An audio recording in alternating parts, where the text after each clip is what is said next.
Okay, we're going to come back together now so that we can get you out a little bit early so you can enjoy the lovely weather. So if those of you, I know there's a few people still outside, can kind of rejoin in the next minute or two. So we've got the afternoon to kind of focus on more concrete steps that we can take to achieve some of the goals that you've laid out. So I'd like to start with a couple of slides, but I wanted to double check. There was a webinar that we held a few weeks ago, a month ago, that covered some of the slides that I'm going to cover. And so I just want to double check if everyone in the room has already viewed the recording of that or was on it live. I don't want to rehash some of that, but I also want to make sure that we're all grounded with the same kind of information before we move forward. So the webinar was about strategy execution and progress tracking, or tracking your implementation progress. Can you just raise your hand if you did view that at any point, if you were live or if you viewed it afterwards? A couple of you. Okay. Okay, so I'm going to go through the slides, some of the slides that we went through on that webinar so that we can kind of all be on the same page as we're moving forward. And these come from some lessons that we've been learning over the past few years about how to make sure that the work actually progresses once you've got kind of a plan down. So right now they're called the 5 principles of strategy execution. There are more principles than this, I'm sure. These are just some of the key points that we wanted to make sure to highlight before you get started with your action planning. So the first is something we've already covered, and that is the importance of a vision. As Laurie attested, it's not just something that you check a box off and then you kind of put in a drawer. A really good vision should be used throughout your daily work and should be able to help you communicate what you're doing and why to the students, to the faculty, to the advisors that you're asking to actually change the work that they do. It should be something that's, really lofty, something that you really kind of want to achieve in the future. It's not necessarily something that is 100% achievable, but it's your ideal state, written in clear language. And so at October, we had some great speakers from some of our IPAS colleges, and one of them, Laurie Suddick from, at the time, Northeast Wisconsin Technical College, said they rushed their vision early. They wanted to get it done. They thought it was just something that they could use and kind of reflect back on once a year. And they actually found that it was more useful later on when they went back and realized that what they needed to do was make it clearer. So sometimes when you hear visions, you hear like, oh, just 2 to 3 sentences. It doesn't have to be specific. Just make it really inspirational. Well, that's one approach. The other approach is to kind of map out some bullets below that explains it in a more kind of hands-on approach that can actually be tangible to people as well. So a couple of elements. Make sure it's aligned with your strategic plan. Whether your strategic plan is about enrollment or retention or student success, make sure this is part of it and it's clearly aligned to that using some of the similar words. Make sure it addresses not just why you're doing the change, but why you're doing it now and why we can't wait. There's an urgency for this work, and even though it's going to take a long time to do, we need to make sure we're communicating that urgency. And then make sure that it's clear to all stakeholders what that means to them. You can either have that written down, or you can use communication, like verbal communication and other communication, to try and help people understand that for themselves. So that's for departments as well as individuals. So a couple of lessons that we've kind of learned through this. This is a resource-intensive process. Advising students is resource-intensive, yes, but also changing the way you structure and the processes you have, it's resource-intensive, especially with time. One of the biggest costs coming from our IPAS return on investment study is that people's time, whether they're new or whether they're existing staff and faculty, is the biggest cost of this work. It's about 66% of the cost is just people having time to do the work. So that's really critical. So buy-in comes from understanding what this means for me. I mean, I can understand the theory, I can understand the vision, but if I don't know what that means for me, there's always going to be some nerves around whether my job is secure, whether I'm going to have to do something I'm not comfortable doing, whether I'm going to succeed or fail at it. I mean, if you're not equipped to do it, there's a lot of concern around that. Another piece is your vision shouldn't have all of the answers because you probably won't at this point. Laurie may say you'll never have all of the answers, you'll never feel like you do because things are constantly changing, but being able to say, I'm not sure how to answer your question yet, we haven't quite got there, but we're going to be working on that, and this is how you're going to be involved is really important. So the second principle, making sure that you really, truly know your student. And this goes beyond kind of disaggregating your data and kind of looking at retention and different groups and the needs that they have. And it really goes to understanding it from their perspective. So the quote on the screen is something that a student said to my current president, Dr. Karen Stout, who was at Montgomery County Community College for 14 years. She was conducting a focus group with students, and she was asking them about retention. Well, she was going from the college's definition of retention, and this student said, well, that's not retention to me. That's like success, that I'm coming back next term is success for me. Retention is, will I be here tomorrow? So making sure that we understand from the student's perspective what this looks like and what terms mean is critical. And so here's another example. You all did process maps last time, and we kind of introduced that. And it's a really important process to go through to really understand each step of the student experience and what that takes.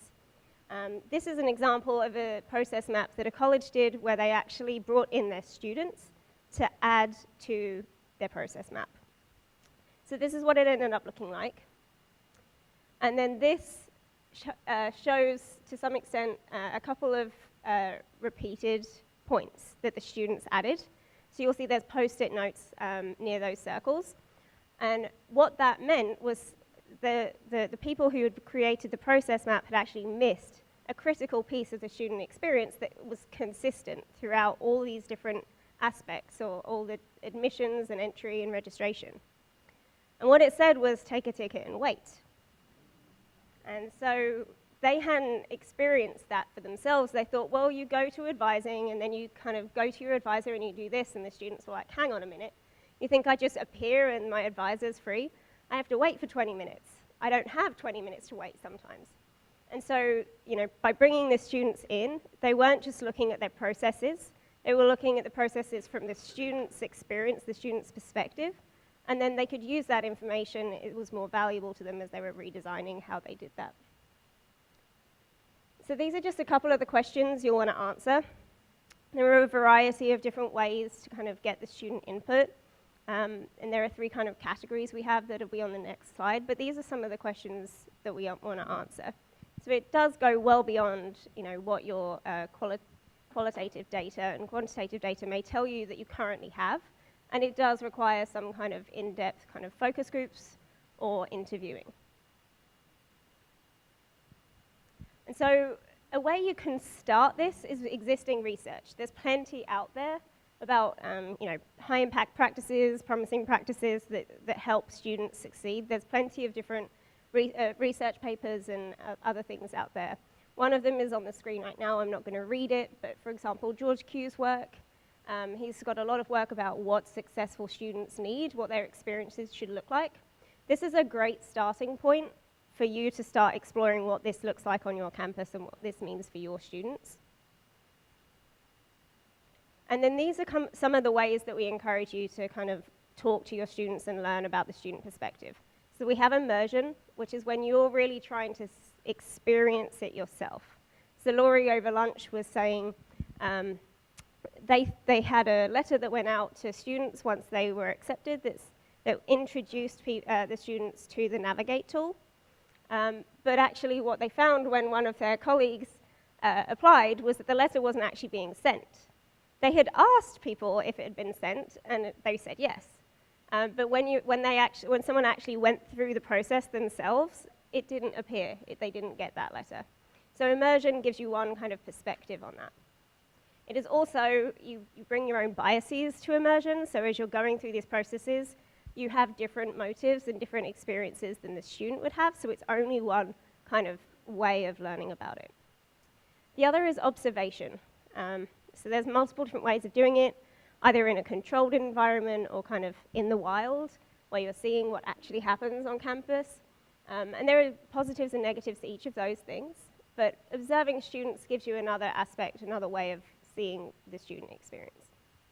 And then finally is engagement with actual students, where you're seeing and talking to them and asking them not just, what are you doing at this point, how do you experience our services, but you talk to them about why.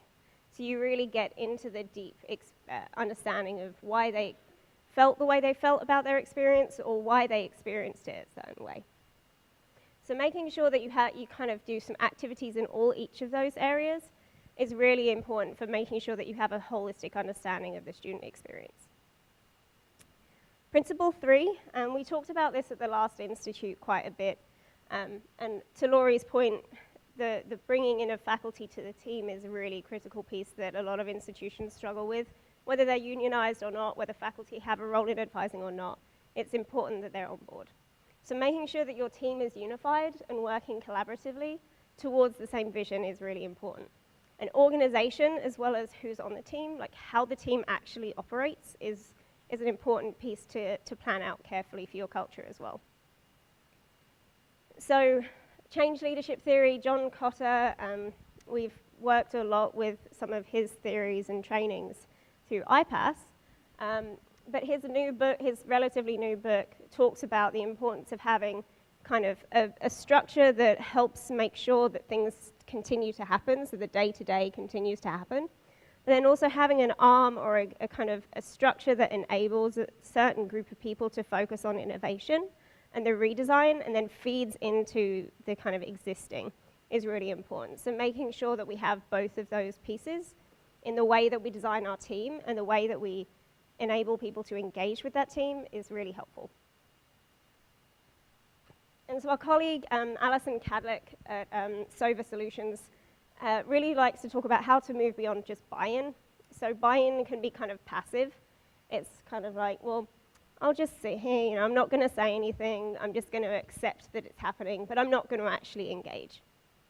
And she talks about these couple of ways that you can kind of work towards getting proactive engagement rather than just buy-in. And so co-ownership is the critical piece of this. Making sure that people are part of the solution, part of understanding the problem, but also part of creating the solution, and including students in that group is going to help make sure that this actually sticks and that you move beyond this passive kind of acceptance of the work and into kind of proactive engagement. And so from CCRC, the Community College Research Centre's research into this, they've got a couple of different areas. So when you're making your team, instead of just looking across the different departments and across the kind of different hierarchy at the institution and making sure you have that representation, making sure that you have these kind of groups represented on the team in some form, however that looks, is really critical. So change sponsors, who are the people that actually make sure things happen, they're the decision makers. They're the people that maybe they don't have to be involved in the day-to-day, but they have to know enough that when you tell them, I need new resources, here's why, they get it and they can authorize that. Change agents are the people who are actually going to do it on the ground. They're people at all different levels in all different departments, and so they need to be involved very heavily, or at least represented. Change targets are the people who traditionally feel like they don't have any say. They're the frontline advisors, they're the financial aid staff, and they're the people that, when you bring them onto the team, want to know why you're bringing them onto the team, and if they say something, will you listen to them and actually take it in? And so they have to be not only brought onto the team, but made sure that they're given a voice and they know their role. And then change advocates are the people that are going to get really excited about this, and that's going to be infectious for other people as well. So principle 4 goes to behavioral change pieces that we talked about a bit this morning in Laurie's work.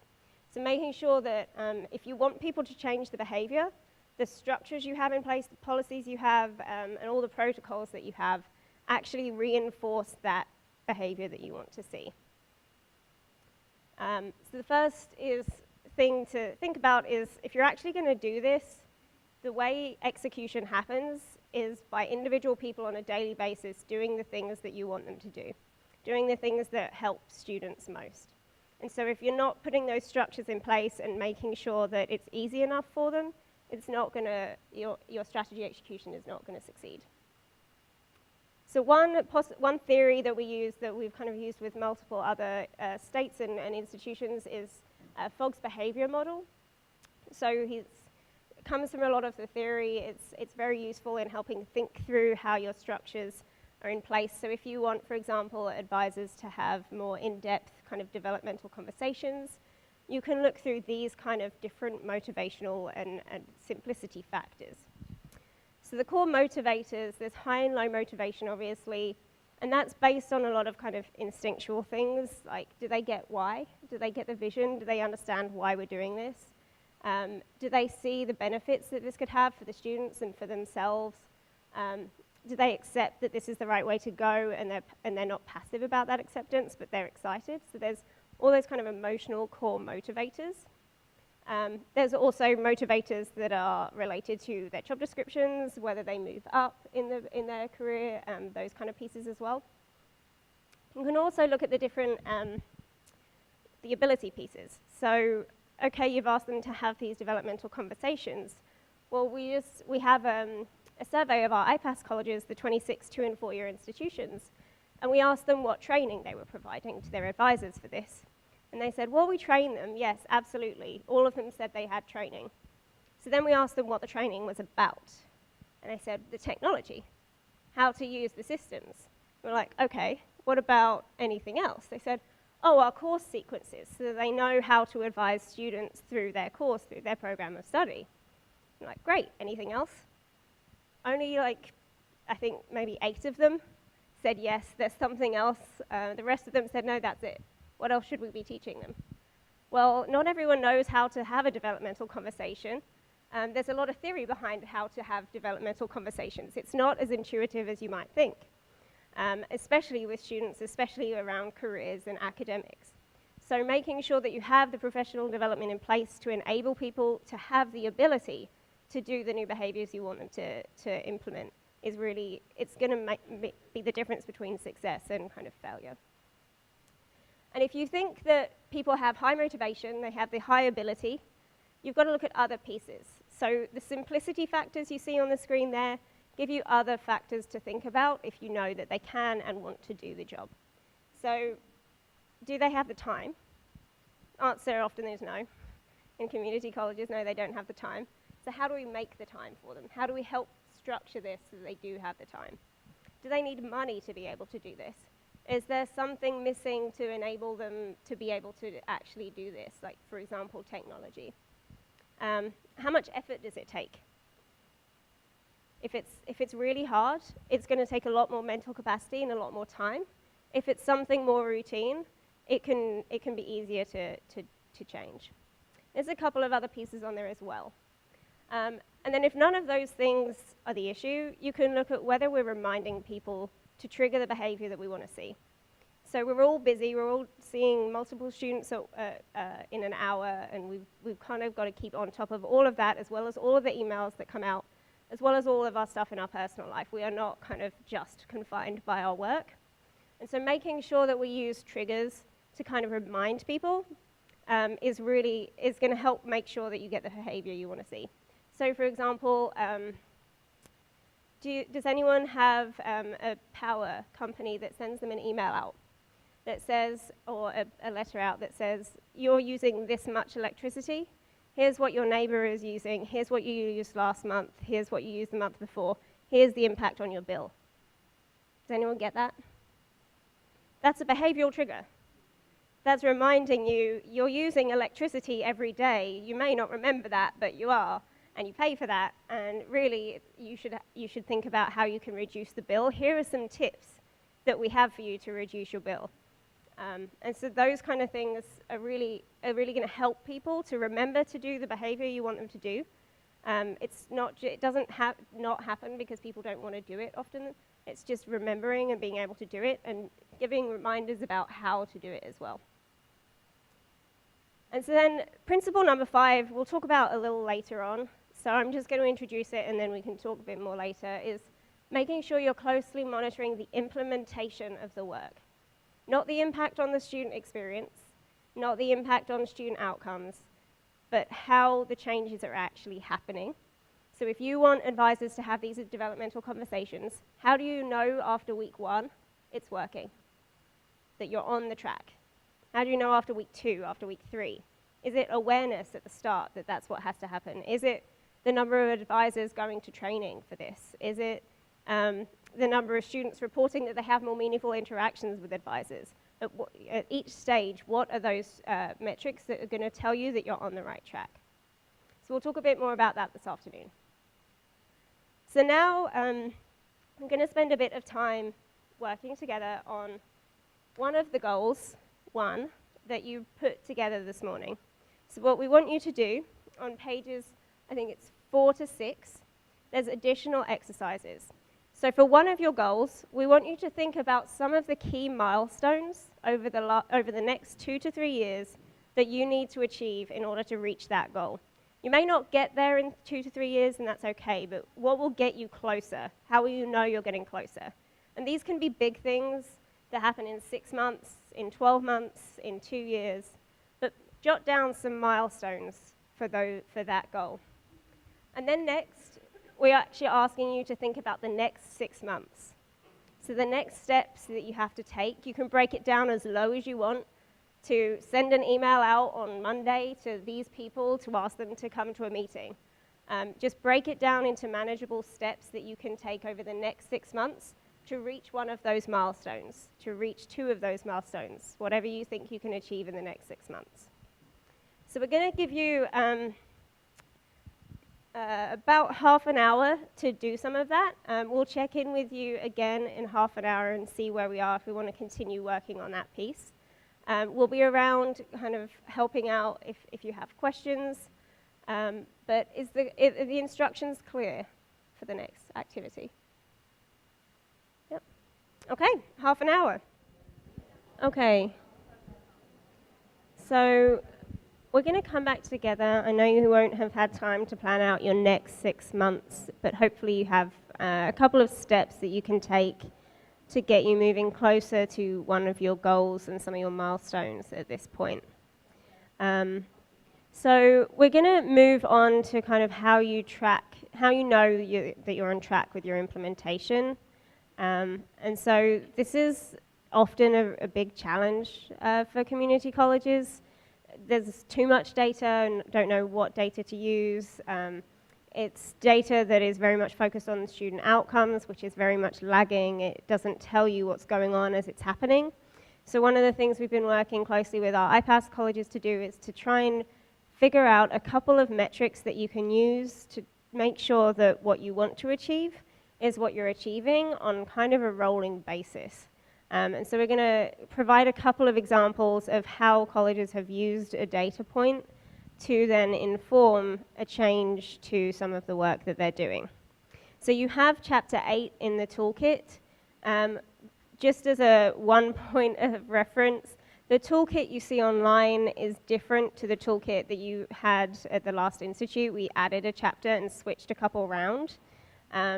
It's all still in there. None of it has been taken away. We've just added content to it. So if you're looking at the online version, the chapter references may be slightly different to what we've referenced in the past, but I think the tracking of progress is still Chapter 8 in each topic, each version of the toolkit. So there's a couple of questions.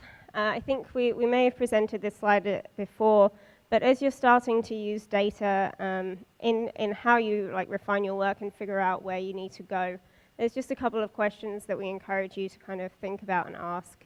I'm not going to read them out, but some of the pieces that are really helpful that you can use the data for beyond the typical of assessing how things are going is to think about how you can use some of the data you're collecting for communication purposes. So to get people on board to kind of continue messaging the why behind this work, but also to continue showing some of those small progress movements, the small wins that you're making along the way to keep the energy up. So that should be, those data points should be part of the kind of communication plan that you set out. It can also help empower people. So if we're working from the same data, the same kind of understanding, it empowers us all to work in a more collaborative way, even from different departments and different levels, and to be able to then communicate based on that. So a data point can tell two people different things based on where they're sitting in the college, and having those conversations across functional areas and hierarchy is where you're going to get some of the more creative ideas for how to solve some of these issues. So you may remember this slide. It comes from CCRC's research again. And it's essentially what we're trying to get to isn't just a change around the edges. It's not just a change of how we do advising. It really is intended to be a long-term transformative change that changes on 3 different levels. So the structural level, how we're organized, what our policies are, our organizational chart, our physical space layout, as well as process changes. So actually protocols of like handoff procedures for if you have different types of advisors, how people respond to early alerts, who responds and at what time, whether you keep case notes, and if so, where and how often and who gets access to them, who gets access to what data and when and why, what training is provided and what professional development to use that data or to take on new behaviors. So all of that is process change. And then the attitudinal change piece, which it gets to the culture of the organization. So that's when we kind of see the different values of the different areas in a new light, and we start to approach it and have more of a collaborative culture as kind of the standard. And so an example of what those things look like is on the screen, and this is from the Community College of Philadelphia down the road. And so they've done some significant changes. On structural, one of the most significant, they had a technology, loads of technologies. They actually had to reduce the number they had and change some of them because the faculty didn't like one of them that they'd purchased as a top-down kind of decision. So they integrated all of those, which was a huge project for IT, and it's helped to increase usage.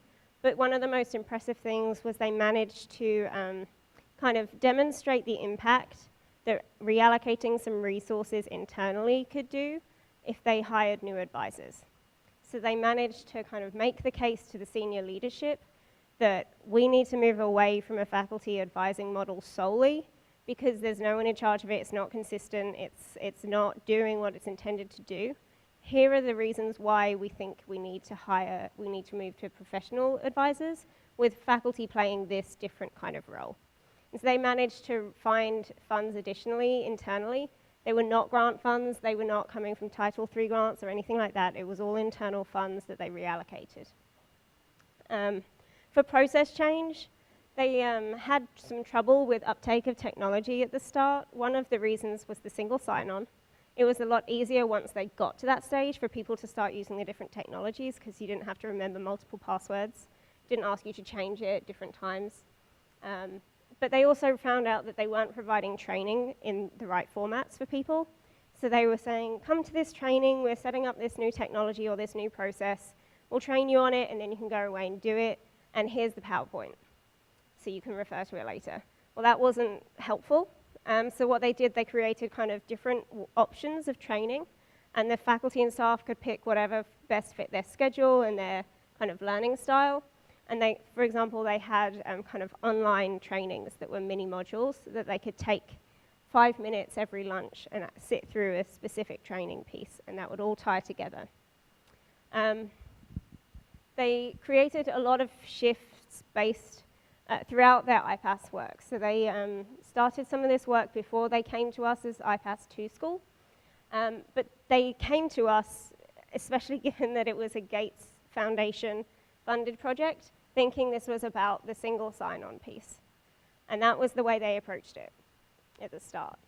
what became very clear to the VP of Student Affairs and the Provost, he's in charge of both of those now, he wasn't at the beginning, was that this wasn't about the single sign-on, and a single sign-on alone wasn't going to solve any of their issues, that what they had to do was really start thinking about it from the people perspective. The other thing was the student perspective. So again, they didn't begin with that student-centered perspective. They started with, well, if we just get the single sign-on, everyone's going to use it anyway, so we don't need to think about that piece of it, because this is the right decision, this is the right way to go, we already know that. So the kind of senior VP who's in charge of this made a lot of shifts both at the senior leader level with his colleagues and his peers to change this conversation from, well, how's the single sign-on going, to, well, how are the advisors doing, how is the student experience of advising and planning? So those conversations shifted over time, and that was partly because of the conversations that he prompted in his peers and with others. So chapter 8 shows 5 different categories for the metrics that we encourage you to kind of to look at and to follow.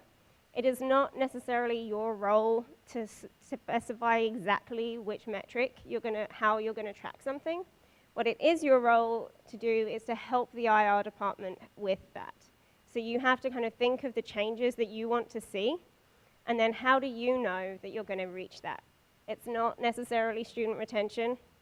It's likely going to be far more metrics than that, a couple of metrics for each change that you need. So making sure that you're tracking, uptake of new technology. Not just uptake, but is it actually being used the way you intended it to be used? So not how many flags are raised, but what type of flags. What's happening after the flags are raised? What are students actually going to see the people they're referred to? What's the outcome of that? And so going through, you have the technology use measures, which are critical, and actually, especially if we're going through a technology phase change, those are really important. Structural change, so these can be difficult to track, but if you're changing organizational structure and other things, what does that look like when you break it down? How are you going to track those things? So thinking about the smaller changes on a weekly, bi-weekly basis that you may be seeing.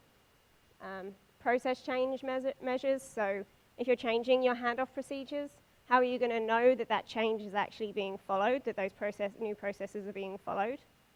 Attitudinal change measures, so this can be a really long change. I mean, some cultures are pretty entrenched, and so being able to track how that changes over time is really going to help you know that you're getting to the culture that you want to get to.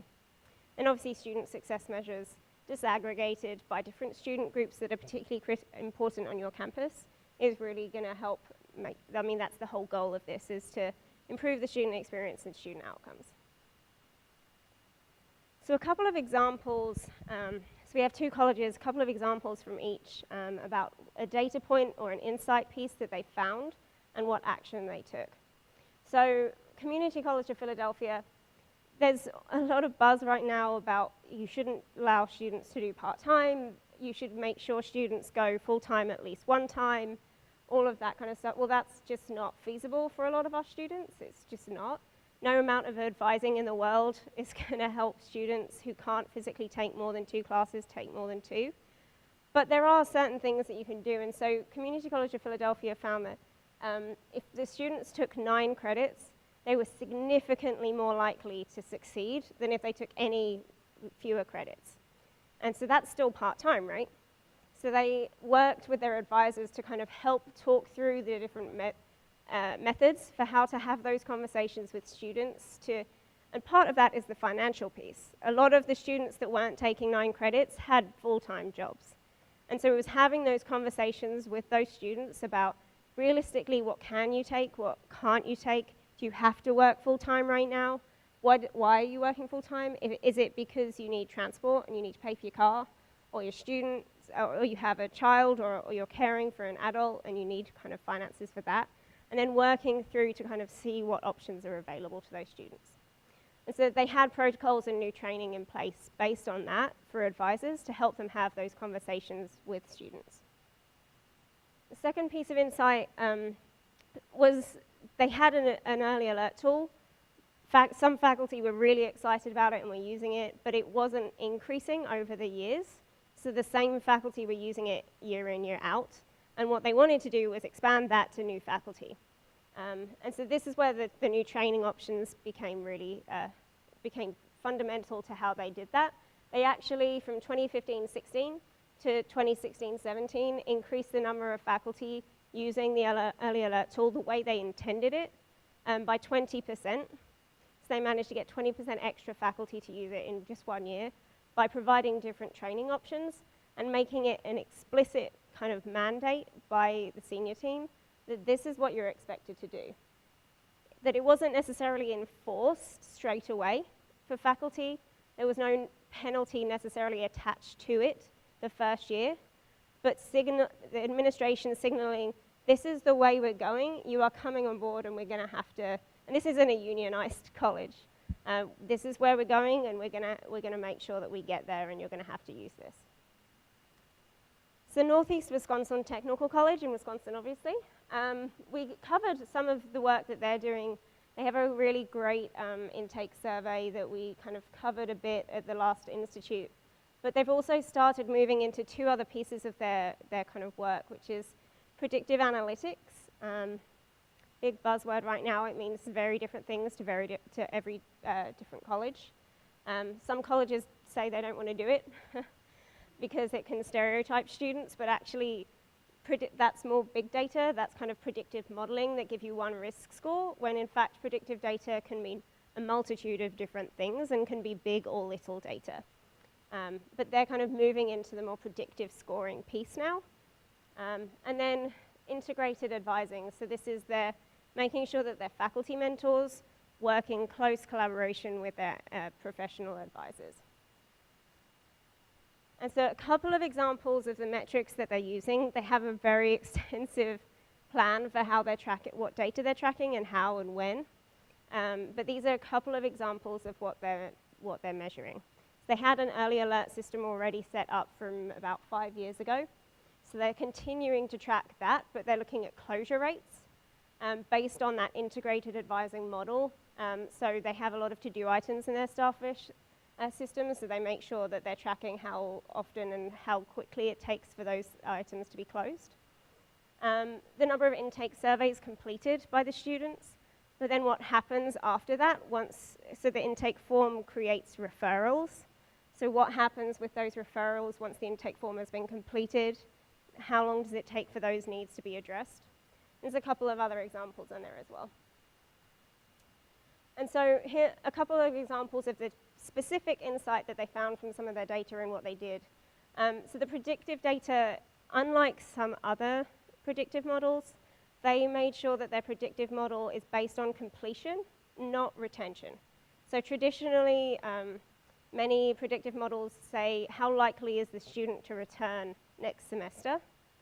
Well, NWTC's goal is completion of students' goals. So they wanted to make sure that their predictive data was indicating whether the students wouldn't just come back because they could be circling. They may just keep coming back. And they wanted to see how likely it was that that student was going to complete their goals. That was their goal, and they wanted to make sure their predictive score was aligned with that. So that data showed that students who changed credits during a term were much less likely to actually succeed and complete their goal. So what they did is a very minor change, but it made a significant difference. So they added advisors to the automatic email so that the advisors knew when a student was changing their course during the term. And that advisor then had protocols for how to reach out to the student and how to have conversations to make sure that that didn't mean that the student then ended up not returning or completing their degree. Another one, so new students who meet with their faculty were more likely to persist. And this is backed up by national research. Students that have more deep relationships with a faculty member tend to be more successful, more likely to reach their goals. So this wasn't a huge surprise, but the significance was that it was a 10 percentage point difference. So what they did was mandate that all full-time faculty must meet with their student. They have a caseload of students, since they have to meet with their students in the first semester.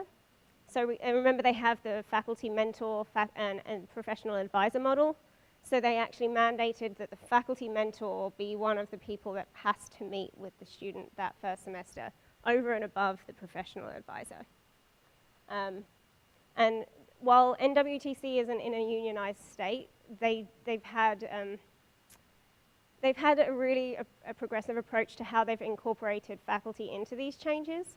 And they've got a lot of lessons for how to do it when faculty aren't necessarily on board straight away, because this is a lot more work for faculty. They've got a lot of students.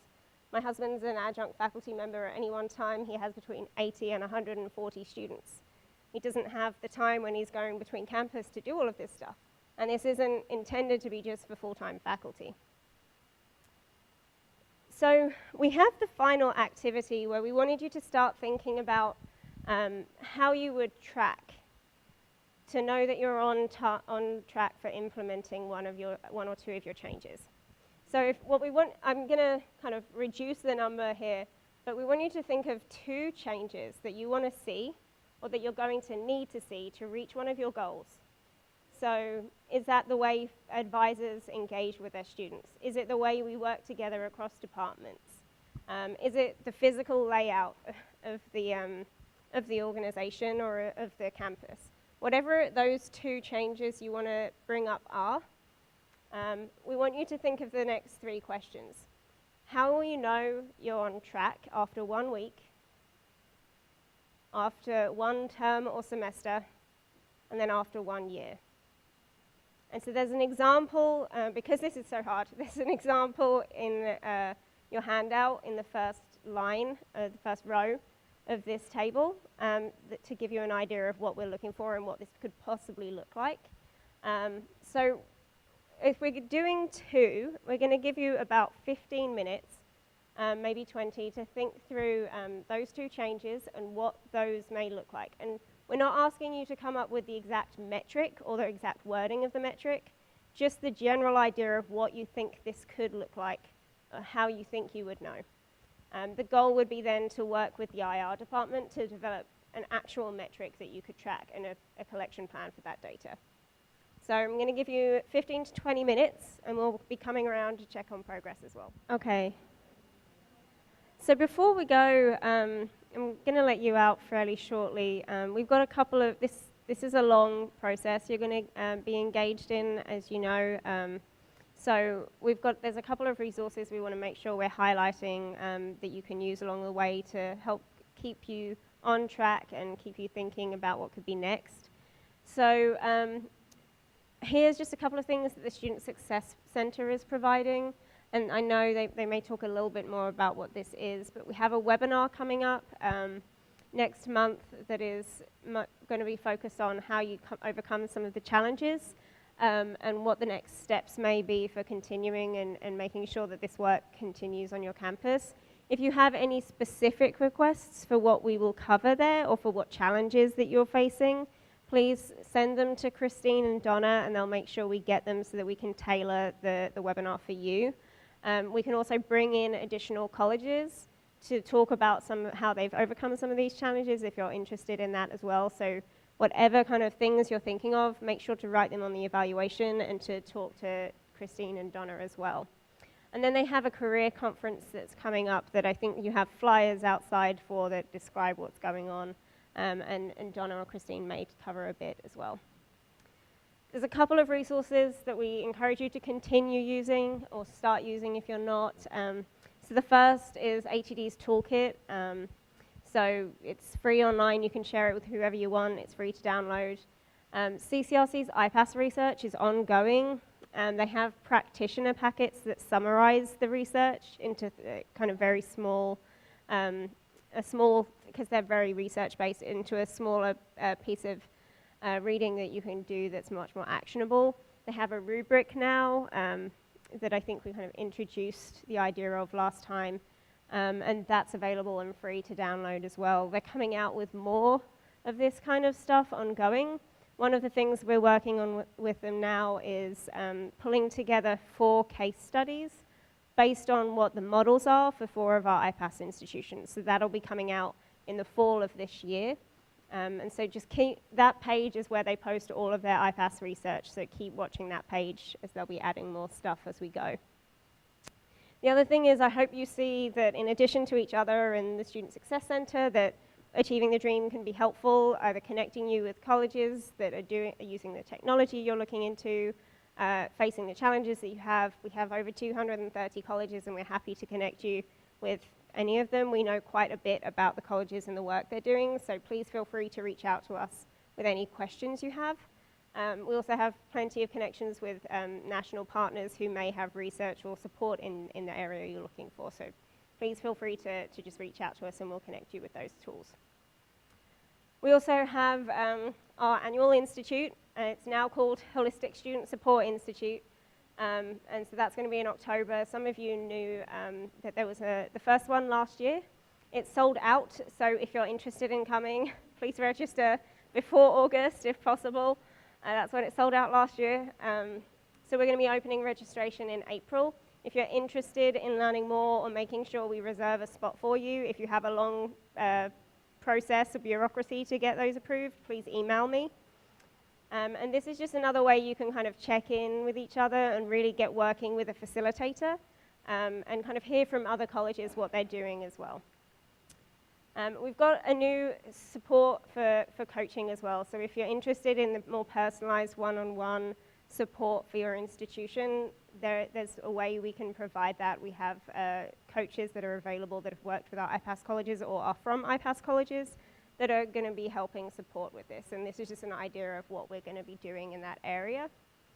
And so it's intended to be a 3-year support process. And then these are just some of the topics we cover, and it's intended to be capacity building for you guys so that we don't have to stay with you for the next 10 years as you're doing this. It's really just a 3-year way to build up your capacity to do this work. So I'm going to stop here. You've got evaluations on your table. Please tell us what you liked, what you disliked, what you need more of. We'll make sure that Christine gets all of that information as well. And I'm going to hand over to Christine.